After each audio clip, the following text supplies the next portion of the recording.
Hello all, my name is Natalie, and today I'll be discussing whether technology is good or bad. In the podcast, Our Computers Ourselves, we heard how Thad was using his wearable. He used his wearable for a little bit over 20 years, and when asked if he felt that using this wearable changed his life, he said it did not in any way change his life.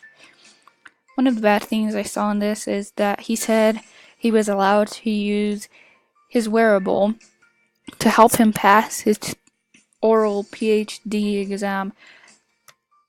Whatever happened to not using cell phones or other technologies in the classroom, especially in the case of an exam? If we're not allowed to use them in standardized tests like the ACT or in the SAT, then he shouldn't be allowed to use it for his PhD. We also saw the example of how Pete was using social media therapeutically.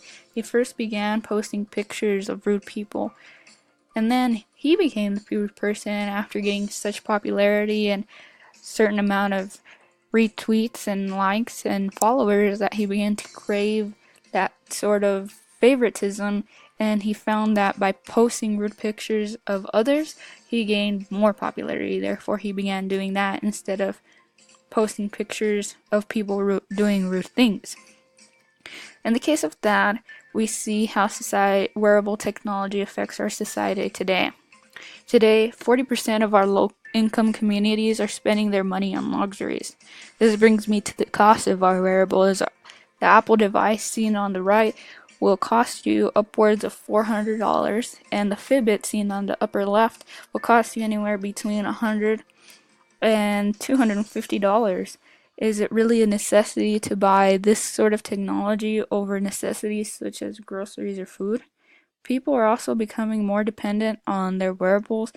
People no longer do simple things such as adding numbers in their head. They just turn to their wearables, pull up the calculator, and do the addition or subtraction that way. People no longer read maps either. Now we simply just input the address into the GPS and it gives us step-by-step directions to wherever we need to go. That brings me to the next point. This is how we decrease memory. People no longer memorize cell phones. Everything is stored in our contacts. And when asked for someone to provide a phone number, sometimes you have grown adults having to dig through their phone just to give you their own cell phone number.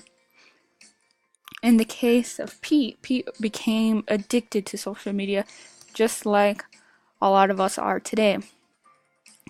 Being addicted to social media interferes with our work and school.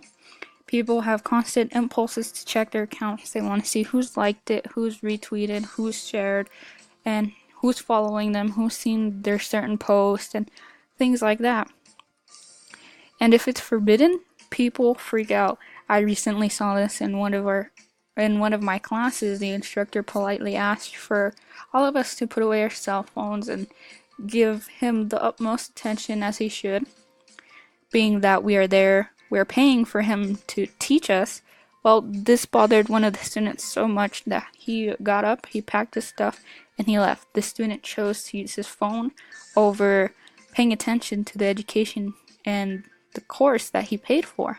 That is insane. This young man needed his daily dose of YouTube and Facebook and Tumblr, and when he was forbidden to use that during class, he did not like it. He just got up and walked out. To him, social media is a vital need. He uses social media to infuse his blood. It keeps him going. It keeps him sane. How does the amount of time we spend on technology affect us? It affects us in many ways. One of the biggest things that I've seen over research is mental.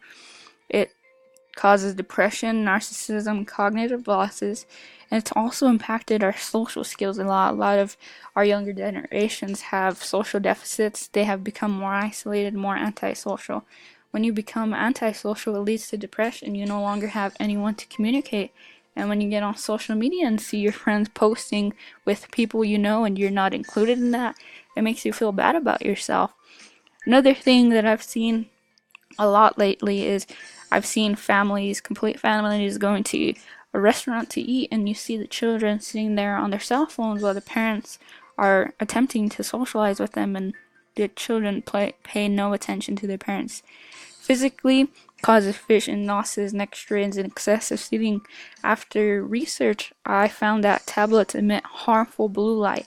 And this is bad because most of the time the people using tablets are children to watch cartoons. And with this harmful blue light, it causes the children headaches and it irritates their eyes, which can one day lead to vision loss. And if they're sitting there for hours a day, it causes neck strain. Excessive seating has led to childhood obesity. In a research that I saw, it states that in 1980, only 7% of our childhood population was obese. In 2012, the same study was conducted and it was found that 18% of our childhood population was obese. That is an increase of 11 points. That is a drastic increase. As a first responder, I see this all the time. 1 out of every 4 accidents is caused by texting and driving. Texting and driving is 6 times more likely to cause an accident than drunk driving. 300,000 injuries and 3,000 deaths are reported a year from just accidents of texting and driving. The dangers of texting and driving. If you take your eyes off the road for 4.6 seconds at 55 miles an hour, that's an entire football field, blindfolded. That is very scary, especially if you're going down a residential road speeding, which most people tend to do. And let's say a child is outside playing with his ball, the ball crosses in front of you. The child goes to chase after it and you hit the child. That is a disastrous and extremely avoidable case just by simply putting down your phone. Bad technological effects on a society. Through my presentation, you have seen that we spend a lot of time in our technology. And this recent study that I saw, the average American spends over 10 hours a day on technology. We have seen that it causes mental and physical damages to our body. And in our previous slide, you saw that technology endangers people's life on a daily basis. Thank you for your time. I hope you liked my presentation.